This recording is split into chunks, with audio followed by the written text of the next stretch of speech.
экинчи маселеге өтсөк. Урматтуу премьер-министр, урматтуу өкмөт мүчөлөрү, улуттук стратегия кабыл алынган, өзүңүздөр билесиздер. Анын негизинде өкмөттүн иш планы иштелип чыккан, 5 жылдык программасы менен, конкреттүү көрсөткүчтөр менен. Мен ушул жарым жылдыкта кандай иш-чаралар болуп өттү жана улуттук стратегия ушул өкмөттүн астында кандай максаттарды коюп кетет, ушул боюнча кыскача айтып берейин. ИДПнын орточо жылдык реалдуу өсүшү 7%дан кем болбош керек. Жылына инфляциянын көлөмү 5-7%дын тегерегинде болуш керек. Бюджеттик тартыштык ички продукцияга карата 5%-тан ашпаш керек. Мамлекеттик тышкы карыз ИДПнын карата 60%-дын тегерегинде болуш керек. 14-жылдын башынан тартып республиканын экономикалык өнүгүүсүнүн басаңдашынын жыйынтыктары жана себептери жөнүндө мен өзүмдүн отчетумда биринчиден маалыматында берип кеттим. Эми кандай жетишкендиктерге жете алдык? Мына өзүңүздөр көрүнүп турган кийинки таблицада көрүнүп турат. Болуш керек. Бул былтыркы менен салыштырмалуу 3 миллион болду деп эсептелинип атат. Статистикалык маалыматтарга жараша жакырыкчылыктын деңгээлин biz жалпы элибиздин санынан 25%-тан жогору болбош керек дегенбиз. Тилекке каршы бүгүнкү күндө 37%. Эми бул жанагы 17 жылга чейин биз жылышыбыз керек. Ага чейин дагы мындай бир топ иш-чараларды өзүңүздөр көрүп турасыздар, кылышыбыз керек. Айлык акынын орточо көлөмү 17 жылга чейин бир 26 000 сом болуш керек. Азыркы күндө 12,2 миң сом болуп турат. Пенсиянын өсүү темпи жыл сайын 10%-тан кем болбош керек. Тилекке каршы былтыркы пайызыбыз бир 5,5 гана пайыз болуп калды. Мындан башка бул жанагы негизги индикаторлор ушул аркылуу өлчөлүп турат. Ушул стратегиялык биздин туруктуу өнүгүүнүн иштери кандай кетип атат, биз ошого жеттикпи же жеткен жокпу деп. Бирок кээ бир индикаторлор кирбей алган. Мен өзгөчө бул Айыл чарба министрлиги менен агенттик мындай жаратылыштуу коргоо агенттиги жана суу курулуш агенттиги ошол эки индикаторду карап көргүлө. Бул ичүүчү суунун коромжусун 12%-га чейин биз түшүрүшүбүз керек болчу, азайтуу. Жана суу ресурстарын сарамжылдуу пайдалануу боюнча индикатор жок. Бул Стат комитет менен иштеп чыгышыңыздар керек дагы ошол индикаторду киргизиш керек. Анан экинчи калкты жакшыртылган канализация жана санитардык объекттерди колдонуусун 13-жылы 24% деп айтылып атат. Ал эми 17 жылга чейин 40% камсыз болуш керек. Бул индикаторлор дагы ошол өлчөмүн киргизишиңер керек.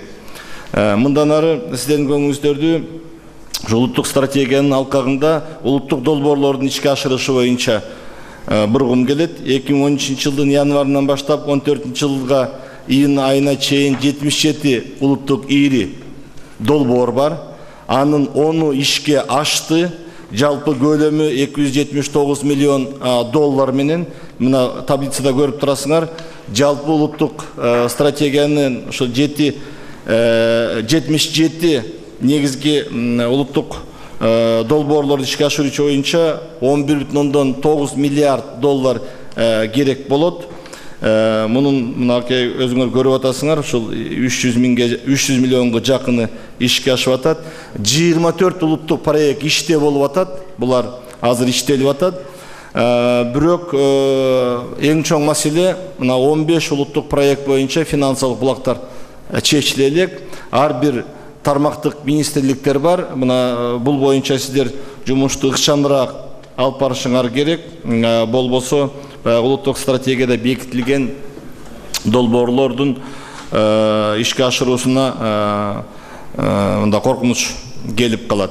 Ошон үчүн бул багытта дагы убакыт бар. Биз айтканбыз, чогуу өкмөт менен биригип иштейбиз деп. Жүзөгө ашыруусу башталып элек долбоорлорго ишке киргизүү боюнча активдүү аракеттерди көрүү зарыл. Улуттук стратегияда ушул Жер Талды булак экөө тең ишке кириш керек. Тилекке каршы өзүңөр билесиңер, ар түрдүү себептер менен булар дагы ишке киргизелек. Жана логистикалык борборлорду түзүү боюнча бирөөнү түндүктө бирөөнү түштүктө деп булар дагы баштала элек, же болбосо башталса дагы жана финансылык булактар аягына чейин чечиле элек.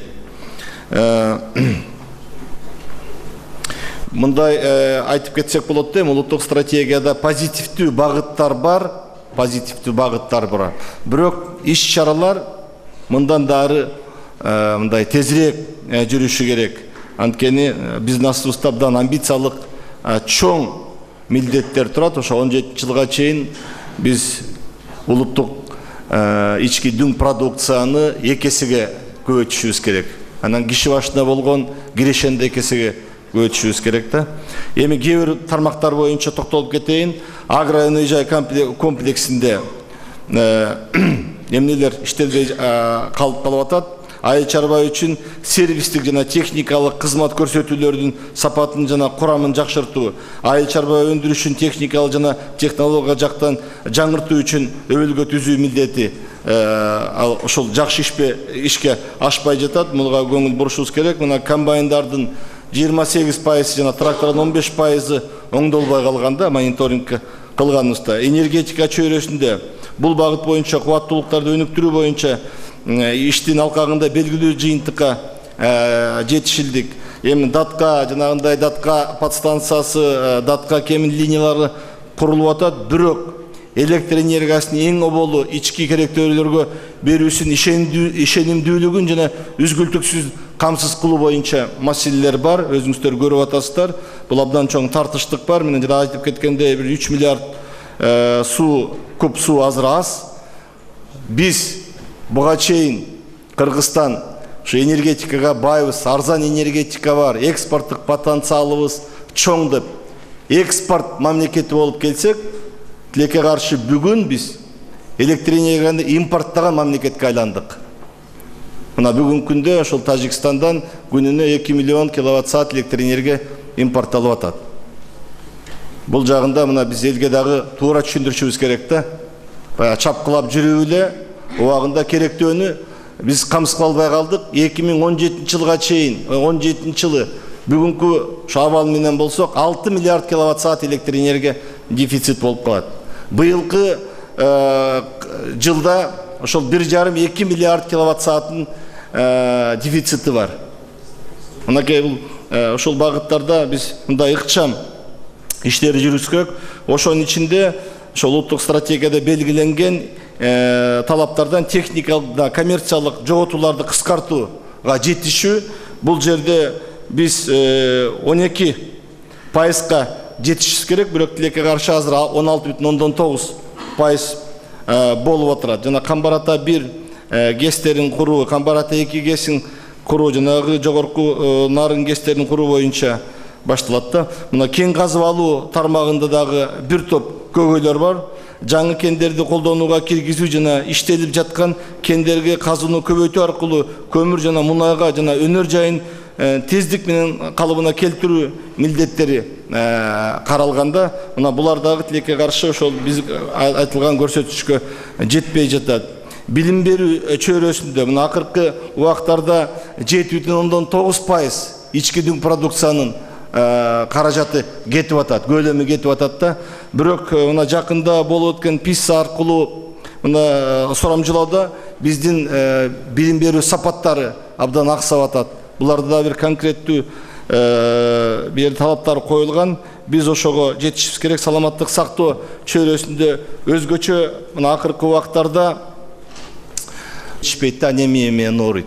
А бул социалдык, бул тамактын туура эмес пайдаланып, жанагы сапаттуу тамак жебегенден келип чыгып атат. Экинчиси, көп учурларда сыртта жүрүшүп, кош бойлуу болуп келип, көрүнбөй анан кийин бияка келип төрөгөнгө келип атышат. Мына ушундан чыгып атат. Бул боюнча да биз бир топ иш-чараларды кылышыбыз керек. Бул пенсиялык системаны начарлап камсыздалды, жана улуттук стратегияда көрүлгөн 10%га, жылына 10%тык көтөрүшкө жетишибиз керек да. Жалпысынан урматтуу жыйындын катышуучулары, ушул улуттук стратегияга мен айтат элем, ушул акимдер атайын китепче чыккан, мамлекеттин өкмөттүн программасы бар, ошону бир дагы алып, ачып, бир окуп, ошол боюнча ар бир тармак боюнча районда кандай, областта кандай иш жүрүп атат, ушуга тереңирээк көңүл бурсаңыздар. Анткени ушул сентябрь айларында улуттук кеңештин отурумунда улуттук стратегиянын аткарылышы боюнча дагы өкмөт маалымат берет. Рахмат. Сиздер менен экинчи бөлүктөн да баштай берели. Экинчи бөлүк кеңешпе түрүндө өтөт.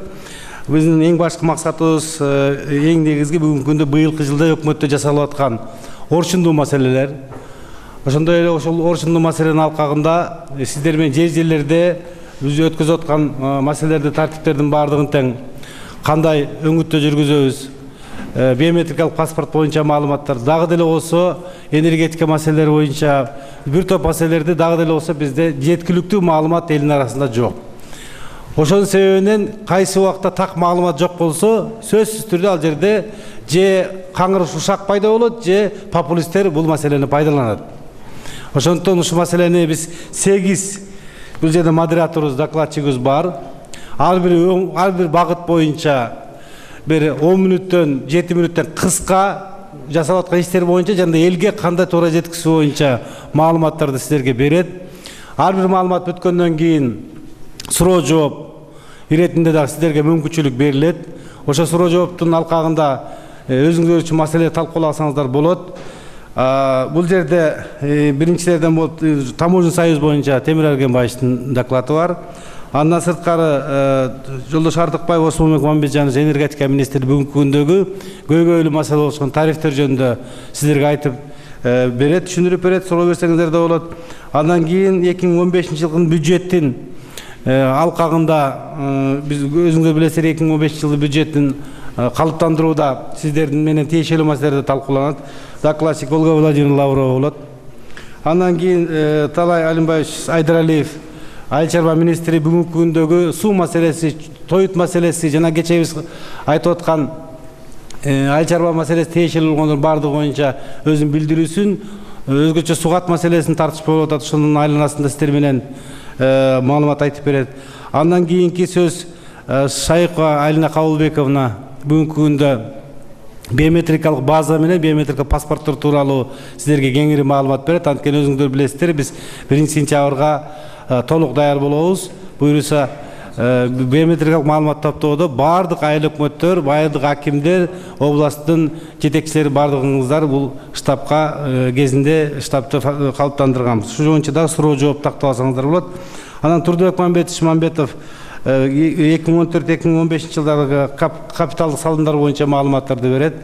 Андан кийин Солтонбекова бүгүнкү күндө биздеги конференция боюнча интернет портал электрондук кайрылуу маалыматы боюнча дагы сиздерге ошол райондун акимдерине сиздерге маалымат берет. Аягында биздин завсекторубуз Бакиров Жетиген Жокенович жанагы эң аягындагы маселе сиздер өзүңүздөр билесиздер, башында областтын жетекчилери дагы, акимдер дагы ар бириңиз өзүңүздөр иш планыңыздарды бекиткенсиздер быйылкы жылга. Бирок быйылкы жылды күтүп отуруп мен сөздүн башында айта кетейин, сентябрь айында биз сурап баштайбыз. Ар бир акимден мен жеке өзүм сурайм, бирден кабыл алып сурайбыз. Эмне иш аткарылды жана план боюнча, эмне иштер аткарылган жок, кайсы жана критерий оценкалар бар бекитилгенбиз, акимдин өлчөө, анын иштеп аткан ишмердигинин өлчөө боюнча сиздер ар бириңиздер өзүңүздөр иш план түзгөнсүздөр.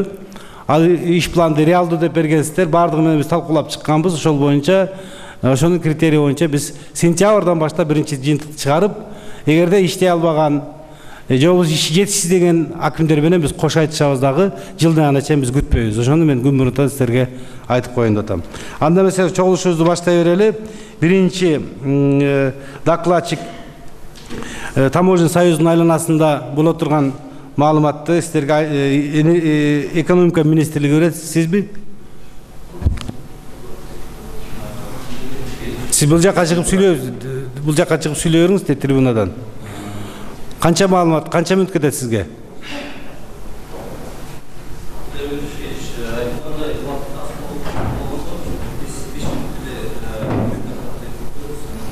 Суроо жоопко көбүрөөк сөз берели, боптур.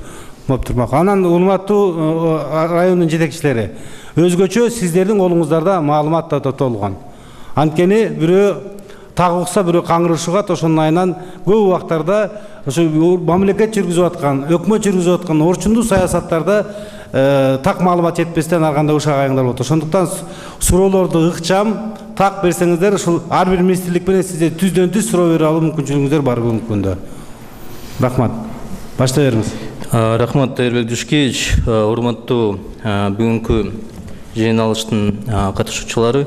Бүгүнкү презентация расмий тилде даярданып калды. Ошондуктан расмий тилде ушул презентацияны айтканга уруксат бериңиздер.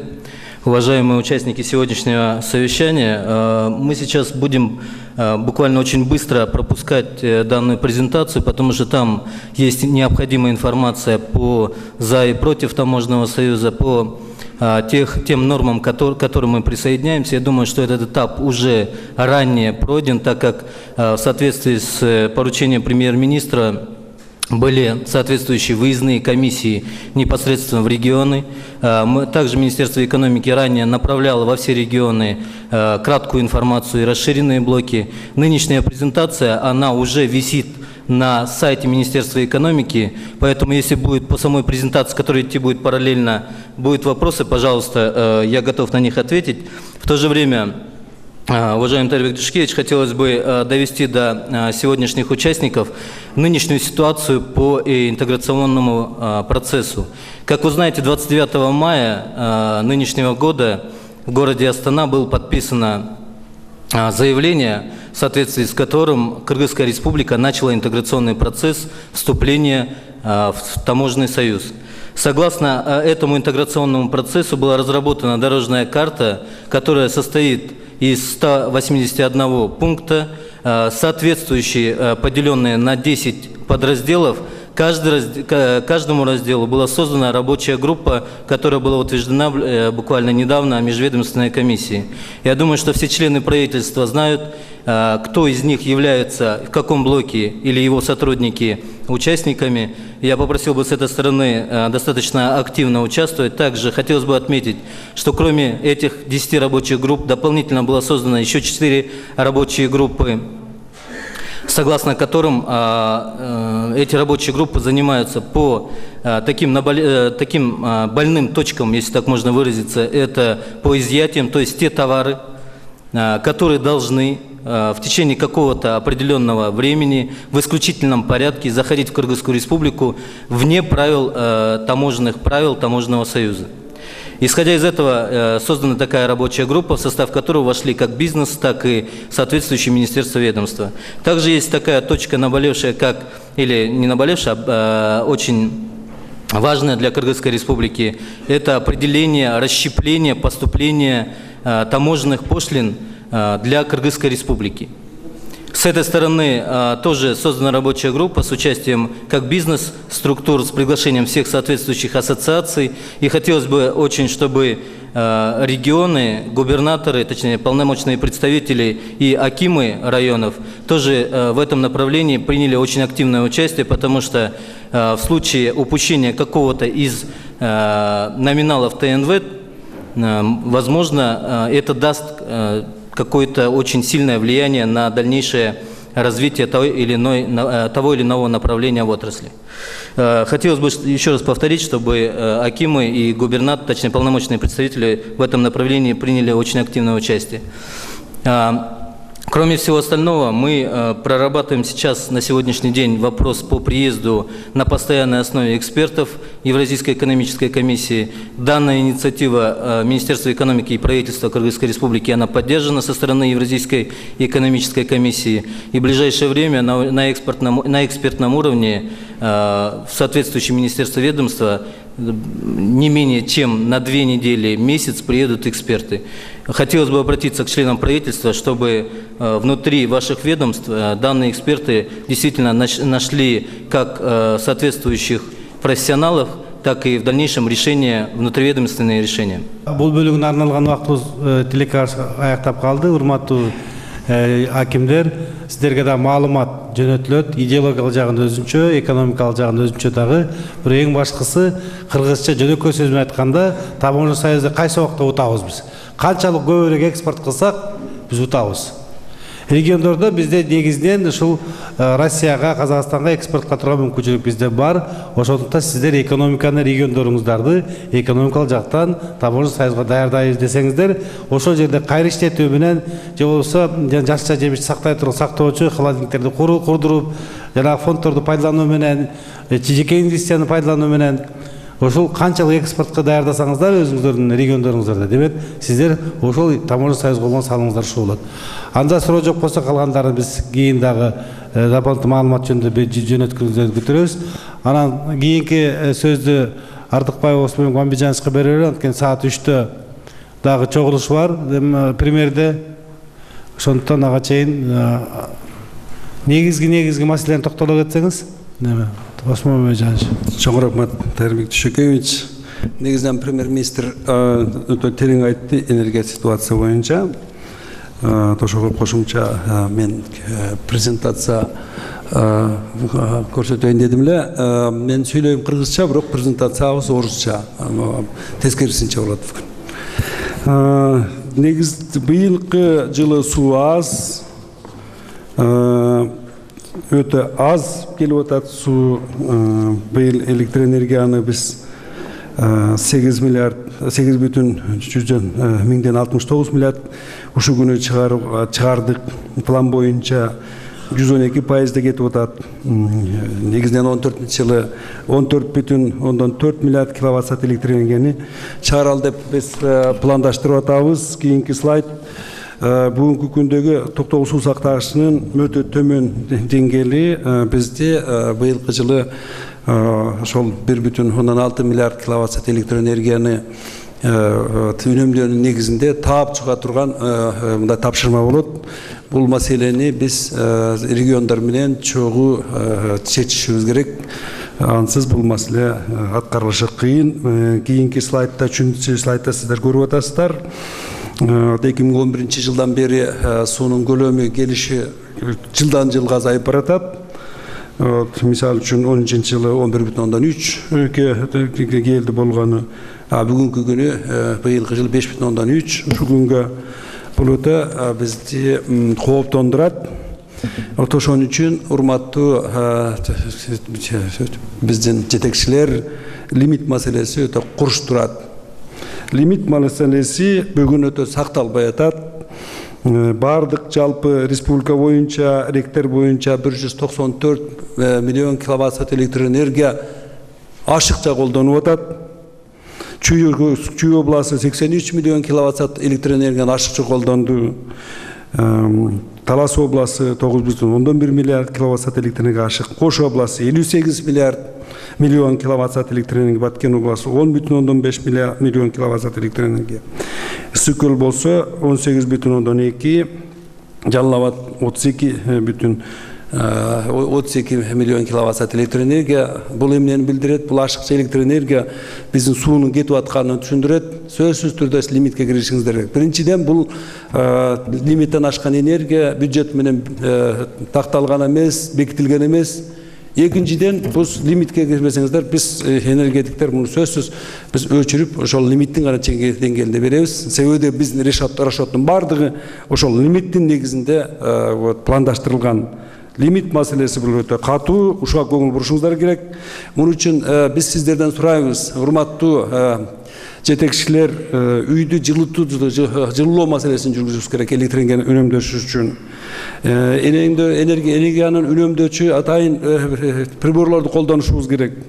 Эң башкысы биз 3 фазалуу жанагы жылуулуктан биз кетишибиз керек. Электроэнергия менен жылуулуктуу быйыл болбош керек.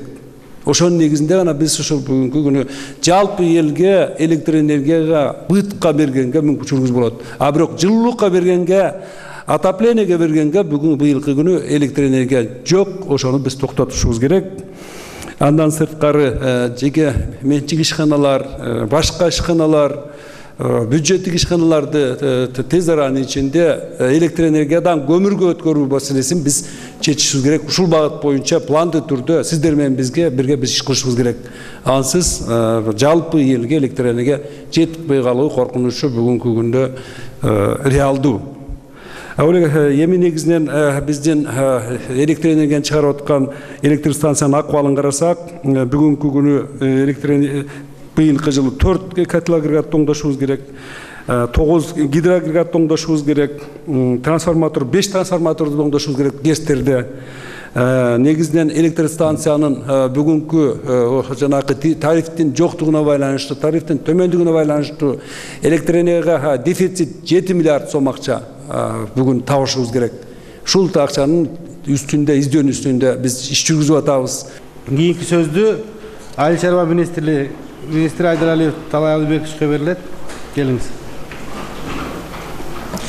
Сиз дагы баягы кылган иштер жөнүндө эмес, региондор эмне иш жасабай атат, эмне иштер жасаш керек. Ошонун баардыгын токото жерин айтып кетсеңиздер, анткени биз 9 айдын жыйынтыгы боюнча, 6 айдын жыйынтыгы боюнча дагы бир бүгүнкү кандайдыр выводты кылабыз деген маселе болгон, бирок 9 айдын жыйынтыгы менен чечтик. 9 айдын жыйынтыгы боюнча биз выводты жасайбыз. Кылган иштеги жакшы иштеген акимдер, начар иштеген акимдер боюнча мен күмүртөн айтып коюм, 9 ай боюнча ар бири менен өзүм сүйлөшөм, ар бир боюнча келип отчет бересиздер кылган иштериңиздер боюнча. Эгерде отчетуңуз начар болсо, эч кандай саясий күчкө карабастан биз жумуштан кетиребиз. Саламатсыздар, урматтуу Тайырбек Дүйшекеевич, урматтуу жыйындын катышуучулары. Негизинен сиздерге 2014 жылдагы айыл чарба өсүмдүктөрүнүн өндүрүлгөн түшүмүн жыйноого карата даярдыкта жана анын жүрүшү, суу катыш иштеринин абалы боюнча кыскача маалымат берип коюуга уруксат этиңиздер. Негизинен мына быйылкы жылы бардык себеп аянттарынын жарымынын негизинен дан эгиндери ээледи. Анын 661 миң гектар же 2013 жылга карата 73 миң гектарга көп себилген быйыл. Анын 51% буудай, 24% арпа, 14% жүгөрү жана 8% чанактуудан өсүмдүктөр түздү. Республиканын бардык региондорунда түшүмдү жыйноонун ушканкты өткөрүү боюнча област жана райондук штабтар түзүлүп, тиешелүү даярдыктар көрүлгөн. Бүгүнкү күндө республикада кылкандуудан эгиндердин картошка, бакча, жашылча өсүмдүктөрдүн түшүмүн жыйноо Ысык көл жана Нарын областтарынын башка региондорунда кызуу жүрүп жатат. Былтыркы жылкыга караганда быйылкы жылы жаздын кеч келиши кылкандуудан эгиндердин кеч бышышына себепкер болуп, дан эгиндердин оруп жыйноо убактысын бир кыйла кечеңдетти. Республика боюнча кылкандуудан эгиндердин түшүмдүүлүгү азыркы күндө мына гектарына 18 центтерден түшүп, былтыркыга салыштырмалуу гектарына 8 центтерден.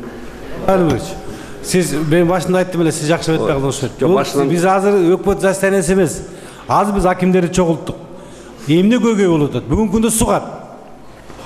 Экинчиси тоют. Өрүп жыйноо иштери, техниканын даярдыгы. Мына жерде акимдер отурат. Сиздин берген тапшырмаңыз өкмөттүн берген тапшырмасынан барабар. Анткени бардык бул жерге чогулттук биз. Сиз өкмөт мүчөсүсүз. Сиз айткан тапшырмаңызды протоколдун колдоруна биз беребиз аткарылыш боюнча. Ошондуктан эмнени жасаш керек? Айтып атабыз, тепличналарды өнүктүрөлү деп атабыз. Ошол боюнча айтып бериңиз. Капел нарушениени өткөзгөн, анын жана өткөндө сүйлөшпөдүк. Сиздерге тапшырма берилген. Ар бир райондо токтоп калган скважинанын айланасында 50 гектар болобу, 100 гектар болобу тамчылатып сугарууну киргизип баштайлы. Мисалы үчүн дагы бир маселе сүйлөшкөнбүз. Эмин Саламатович отурат. Ысык көлдө мисалы үчүн ортоңку жайытка өтүп кеткен статусу бар 100 миң гектар жер бар. Сельхозоборудтон сырткары. Ал жерге алма өрүк өстүрүү мүмкүнчүлүк бар бизде. Бу жерде Ысык көлдүн акимдери отурат. Ошонун саясаты боюнча айтып бериңиз. Анткени бул жерде канча түшүм алганы негизинен белгилүү. Быйыл былтыркы жылганда начар болду. Себебин да билебиз. Бирок ундан ары, чтобы минимизировать потери. Эмне иш болушту? Ошол жөнүндө эле кыргызча айтып бериңизчи. Болгондой эле. Эми анда баарыңыздар билесиздер да, быйыл суу менен камсыздоо бизде 40%га төмөн болду. Жылда түшүп аткан суунун жетишпегендиги байкалып, жана суу системасындагы өңктөй бир калпсыз жерлер, баягы слабый звенолордун баары ачыкка чыга баштады да. Ошол эле мезгилде биздин башына айтып кете турган нерсе, мына жылда союздун убагында агрономдор, сугат кызматкерлери билет, ошо жерлерде структураны формировать этип атканда водный баланс деген түзүлчү эле да.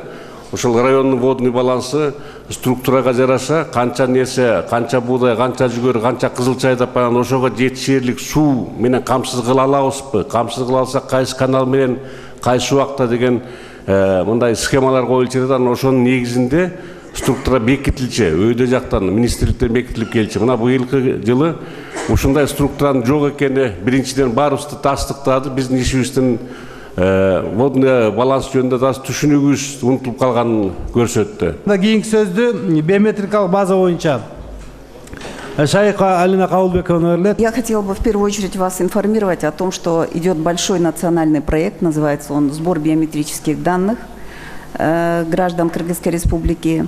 И как для любого такого масштабного проекта, конечно, в первую очередь важна нормативно-правовая база. И вот я хочу сообщить, что 30 июня Жогорку Кеңеш уже принял закон о биометрической регистрации граждан и подписан президентом, он был 14 июля. И также вот информация для вас. Для правильной организации этого сбора на местах нами уже разработаны проекты документов о порядке биометрической регистрации граждан и о порядке обеспечения безопасности биометрических данных. При их утверждении они будут доведены до вас. Также хочу информировать, что были созданы ведомственные штабы, также была разработана форма отчета предоставления информации о проделанной работе госорганами и местными органами власти, и они были разосланы во все ведомственные штабы. Для информирования граждан также решением республиканского штаба была образована межведомственная рабочая группа по информированию населения, ее возглавляет заместитель министра культуры. И в настоящее время уже начата масштабная информационная кампания. Также обсуждается вопрос стимулирования населения в процессе регистрации путем проведения лотерей, розыгрышей и пиар-кампаний с участием известных личностей и молодежи. Кроме того, планируется ограничить предоставление регистрационных услуг лицам, не прошедшим биометрическую регистрацию. Здесь также надо отметить, что большая работа уже была проведена на местах. Были проведены презентации по регистрации биометрических данных во всех районах города Бишкек и города Ош, в полномочных представительствах. И в мероприятиях приняли участие все представители министерств и ведомств, главы районных госадминистраций, органов местного самоуправления, а также начальники местных территориальных управлений и председатели квартальных комитетов. Также необходимо информировать, что вот в адрес Министерства иностранных дел направлены материалы по биометрической регистрации для организации регистрации за рубежом. Планируется создание порядка 35 пунктов сбора на территории других государств. Также готовность сотрудничества выражают представители сотовых операторов. Проведены тоже рабочие встречи. Они выразили готовность содействовать путем рассылки СМС-сообщений с призывом посетить и зарегистрировать биометрические данные. Для закупки оборудования были созданы две тендерные комиссии. В них вошли депутаты Жогорку Кеңеша, представители аппарата правительства, Министерства финансов, погранслужбы, руководители ассоциации Таза Шайло, члены ОНС и сотрудники государственной регистрационной службы. В настоящее время вот по первому тендеру идет вскрытие заявок, и я думаю, вот на следующей неделе мы уже узнаем результаты этого тендера. По подготовке к сбору биометрических данных планируется создание 200 стационарных и 750 мобильных центров регистрации. Пограничными и таможенными службами предоставлена информация по пунктам пограничного пропуска. Планируется установка оборудования для сбора данных в аэропортах города Бишкек и города Ош, железнодорожного вокзала, а также в пограничных пунктах Акджол, Чалдыбар, Кадамжай автодорожный и Кызылбель автодорожный. Составлена таблица по дислокации стационарных пунктов. Уточняется расстояние населенных пунктов от районного центра, после чего уже окончательно будут определены все точки размещения. Дополнительно айтып коеюн. Бир 2-3 маселени мен биометрикалык база боюнча айтып берейин. Биринчиси бүгүнкү күндө саат 4:02 акыркы этабы аяктаган турат. 7 компания катышкан. Тендер ушу менен бүтөт. Ким поставщик болору тууралуу жанагы биометрикалык база жыйноо боюнча такталат. Кийинки жумада контрактка кол коюлгандан кийин биз активдүү фазага киребиз, урматтуу акимдер. Силер начальник штабсыңар райондордо, айлык көттүн башчылары болот. Анан жалаң эле ГРСке же Центризм өлкөмүнүн балдарына түртүп койбосом, баардыгыңыздар бүт мамлекеттик органдарды жардамга чакырабыз. бардығыңызға ашар жолу менен бардығын ишти бүткөрөбүз. Анткени бул жалаң эле шайлоо үчүн эле эмес, шайлоого байланыштуу гана бул тема башталып калды быйыл. А бирок негизги биздин максатыбыз мамлекеттин коопсуздугу үчүн бул маселе керек. Ошондуктан эч кимибиз четте калбашыбыз керек. Бул боюнча Алина Кабылбековна дагы жанагы поставщиктер определять бүткөндөн кийин дополнительный эместерге дагы региондордо чогулабыз. Бул жерде да чогулушубуз мүмкүн штабтын алкагында. Бул боюнча дагы сиздер менен 1 сентябрдан баштап биз биометрикалык базаны чогултканга толук кандуу киришебиз. Дагы май июнь айына чейин биз аякташыбыз керек. Июнь айларында биз ойлоп атабыз bir-эки жерде айлык көттөрүндө шайлоо өткөзүп көрөбүз. Кайерде кезеги келип калган болсо, ага биометрика база менен өткөзөбүз. Ошондуктан бардыгыңыздар тең милдеттүү түрдө катышыңыздар. Анан жер сөздөр болуп атат. Мен тапшырма койсом эмне болот? Андай болбойт. Бардыгыбыз тең мыйзамда кабыл алынган милдеттүү түрдө тапшырышыбыз керек. Пенсия алып аткан жерлерде, пособие алып аткан жерлерде биз ылайыктуу жерлерге коюп туруп, биз жыйнашыбыз керек. Экинчиден акча береби деген сөздөрдө жүргүзүшү мүмкүн. Монголияда акча бериптир. Монголия акча бербептир. Мен маалымат үчүн айтып коеюн. Монголияга келе турган пособияңды алгың келсе, келип туруп биометрика базаны тапшыргың дептир.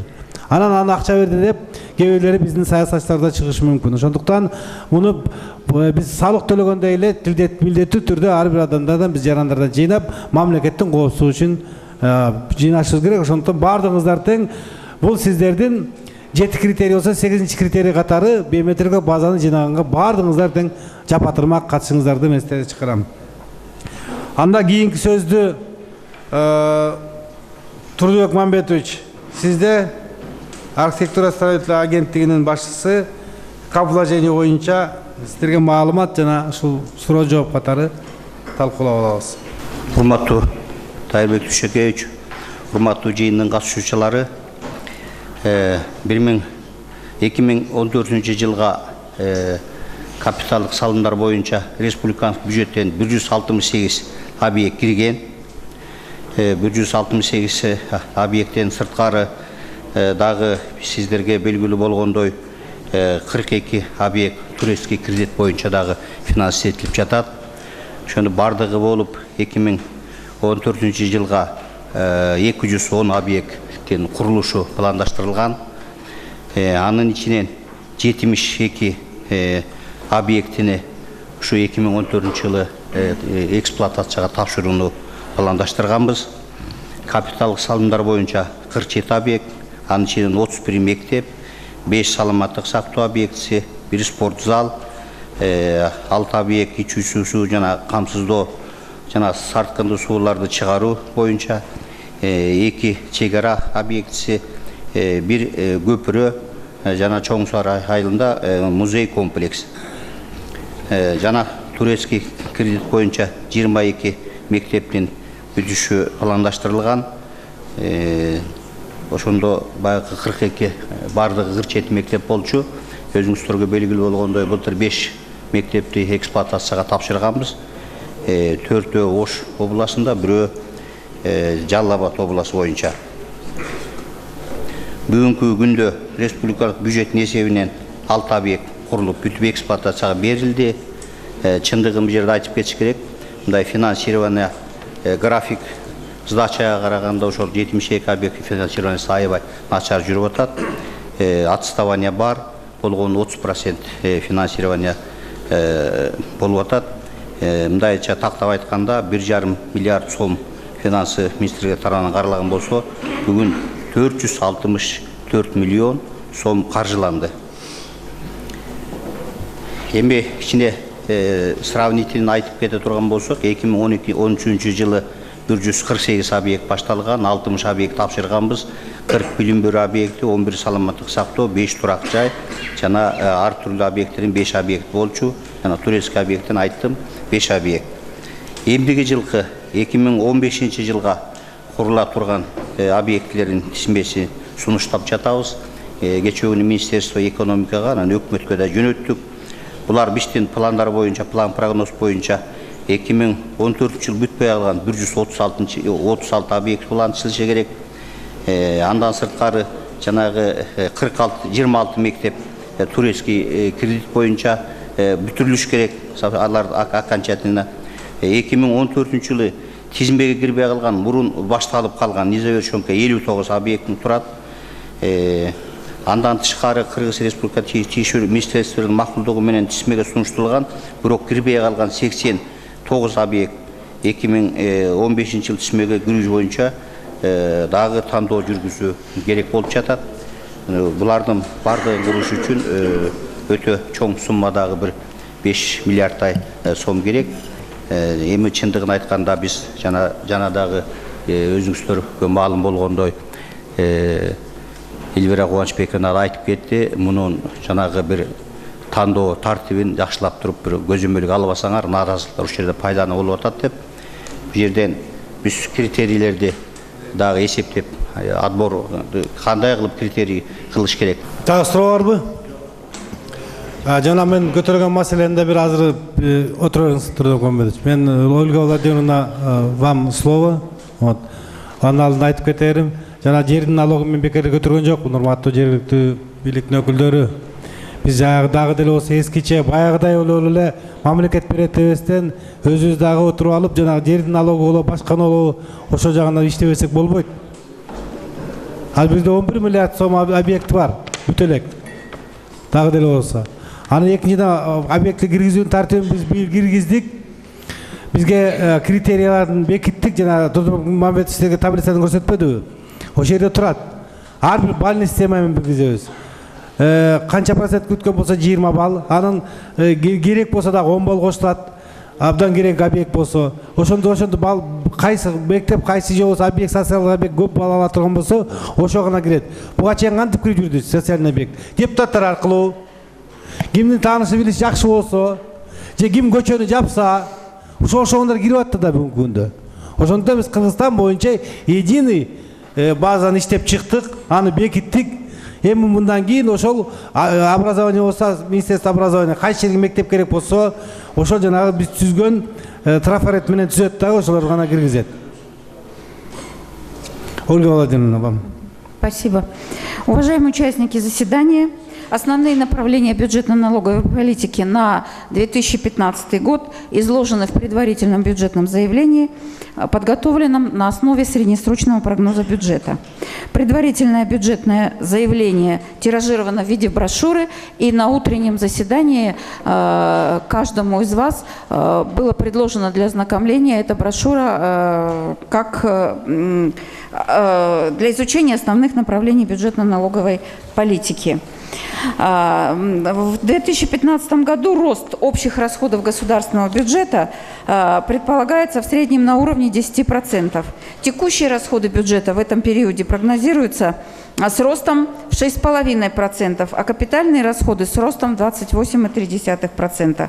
Опережающий рост темп роста капитальных расходов над текущими расходами является необходимой составляющей для того, чтобы наращивать инвестиционную составляющую, инвестиционные расходы бюджета, что могло бы способствовать дальнейшему росту производственных мощностей. Дефицит государственного бюджета прогнозируется с ежегодным снижением, и в 2015 году снижение дефицита бюджета к ВВП должно дойти до 3,1%. Как вы видите, на 2015 год прогнозируются общие доходы и гранты в сумме 117 миллиардов сомов, общие расходы госбюджета в сумме 131 миллиард сомов. И дефицит государственного бюджета планируется на уровне около 14 миллиардов сомов. Нужно сказать, что, как и в предыдущие годы, ярко выражена социальная направленность бюджета. И доля социального сектора в составе расходов бюджета занимает более 50%. На слайде, кто там листает дальше, слайд листайте? Не этот, а который динамика. Нет. На странице 11 слайд. Рост расходов социального сектора в среднем за год в здравоохранении составит 5,8%, в образовании 7%, в социальной защите 6,8%, в культуре 8,6%. Такой рост расходов будет поддерживаться как за счет роста текущих расходов, так и за счет инвестиционной составляющей. В инвестиционной составляющей будут учитываться все разовые виды грантов, таких как гранты Российской Федерации и других секторов. Политика расходов государственного бюджета направлена на сокращение неэффективных и неприоритетных расходов. В этой связи удельный вес расходов на государственные услуги будет снижаться постепенно в среднесрочной перспективе. И в расходах государственного бюджета на 2015 год, как вы видите, в абсолютной сумме содержание госаппарата в процентном соотношении не изменится, а сам объем всех госуслуг будет снижаться. И если в 2014 году это было 12,3%, то в 2015 это будет 11,6%. Силовой блок, как вы видите, тоже будет иметь место снижение расходов, а реальный сектор будет возрастать для того, чтобы можно было обеспечить макроэкономическую стабильность. В рамках бюджета 2015 года предполагается направить все усилия на то, чтобы сохранить устойчивость государственного долга. И если вы знаете, государственный внешний долг составляет 174 миллиарда сомов, внутренний долг 12,8 миллиарда сомов. И если мы посмотрим на те параметры, которые установлены национальной стратегией устойчивого развития, то там государственный внешний долг не должен превышать 60% к уровню ВВП. В настоящий момент размер внешнего долга к ВВП, вернее, не в настоящий, а на конец 2013 года составил 44,4%. И пока мы вписываемся в те рамки, которые установлены национальной стратегией, и будем принимать все меры для того, чтобы эту устойчивость сохранить. 9 айдын жыйынтыгы боюнча биринчи жана элекке салып көрөбүз. Анан албетте биз жылдын аягына чейин күтүп турган убактыбыз жок. Өзүңөр көрүп атасыздар, көп бизде абдан кыйын маселелер алдыбызда турат, өзгөчө экономикалык маселелер, ошондуктан биз күткөнгө да убактыбыз жок. Ошону биз ушул 9 айдын жыйынтыгы боюнча биринчи биз уюштуруу, орусча айтканда ОРКВТ чыгарабыз. Сөгүш бергенде сөгүш беребиз. Башка адамдардан мындай бир күчтүүрөөк аким болсо дагы башка акимди биз жалданганга мажбур болобуз. Анткени жылдын аягына чейин биз экономикалык да башка ситуацияны оңдошубуз керек. Убакыт жок. Анда акыркы биздин модераторубуз калды, бул Султанбекова. Бүгүнкү күндөгү интернет портал жөнүндө сиздерге каттар KG деген боюнча айтып берет сизге.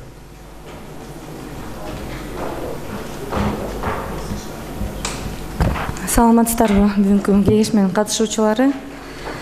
Өзүңүздөргө белгилүү болгондой, мамлекеттик кызматкерлер үчүн учурдун талабы элге кызмат кылуу, өлкөбүздө адам укуктарын коргоо жана улуктуулугу принциптери коомубуздун өнүгүшүнө алып келери талашсыз экендиги азыркы учурда карапайым эл чергесинде да эл арасында айкын болуп калды.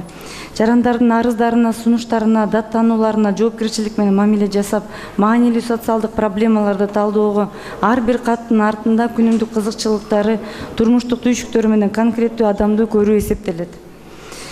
Жарандардын арыз даттануулары менен иштөөдө, анда көтөрүлгөн сунуштарды кунт коюп үйрөнүү, аны чечүү боюнча мамлекеттик органдардын өз алдынча башкаруу органдарында, мекеме ишканаларда тиешелүү иштер талапка ылайык жүргүзүлбөстөн, аларды ар тараптан объективдүү кароодо текшерүүнүн талаптары бузулган учурлар, көңүл кош, формалдык, бюрократиялык кайрымы жок мамилелер көп кездешет.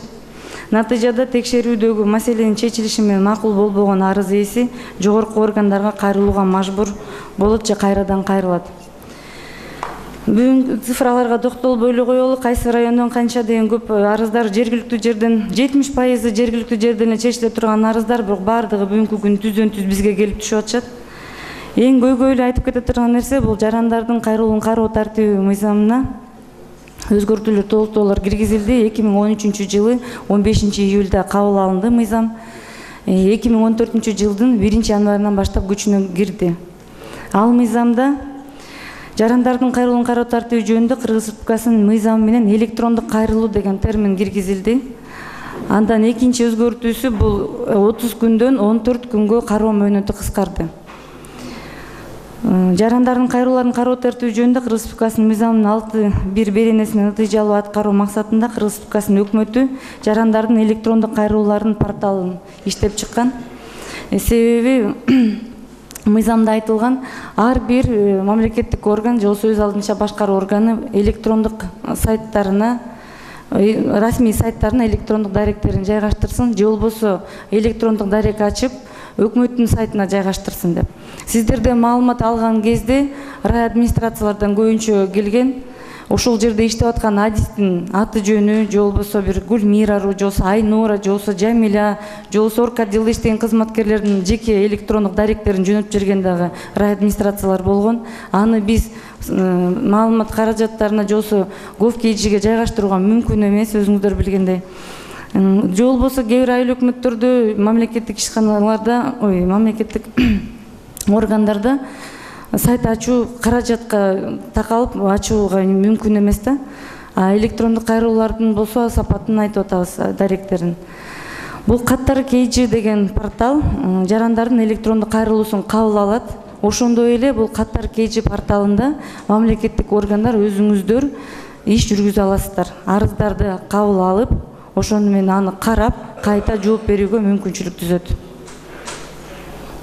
Порталдын негизги колдонуучуларына айтып атабыз: Кыргыз Республикасынын өкмөтүнүн аппараты, министрликтер, мамлекеттик агентстволор, кызматтар, фонддор, инспекциялар жана борбордук органдар.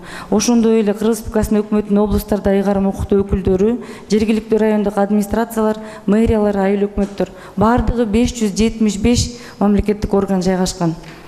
Түздөн түз колдонуучу бул биздин жарандар. Жарандар электрондук кайрылууну порталга кирип, тандап, мамлекеттик органды кайрылуу жазышат.